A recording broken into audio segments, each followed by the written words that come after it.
The 5 simple keys that we came up with, the research was done, like I said, over 20 plus years of all the top players in the world for the past century. And they had these 5 things in common. And the first one was a steady head. So if I stand vertically and turn my shoulders, they work just like this. They're pretty level, aren't they? How about if I lean forward like I'm in golf posture now? Now, if that same 90-degree angle, my shoulders look like this. So I have to turn my shoulders at a right angle to my spine in order to maintain what's called a steady head. And the second one was the weight left or target side at impact. I can tell you that the average player has 55% of their weight forward at impact. The third key was what's called a flat left wrist and not a bent left wrist. If you want to use the club properly, the wrist has to be flat from impact through the separation point when the ball leaves. Flat left wrist simply means your left arm and club shaft are in one line, not in 2 lines.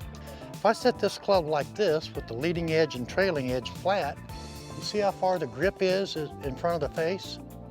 Okay, that club is designed to make impact like this, with the hands forward.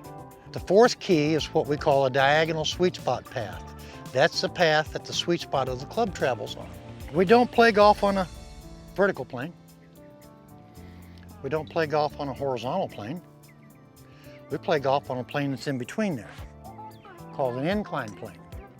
So because we are on a slant like this, so imagine the roof of a house with a gutter, that means this club goes back, up, in, down, out, and forward.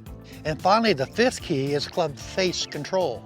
And that club face control has to be relative to that path. Where my club face is relative to this sweet spot path is going to determine 2 things.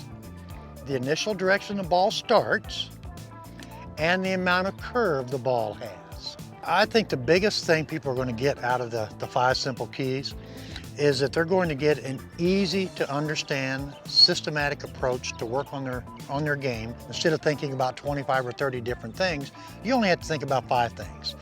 And when those things come together, immediately you're going to see a big difference in ball striking, the sound of your golf ball, and more importantly, the ability to control your golf ball.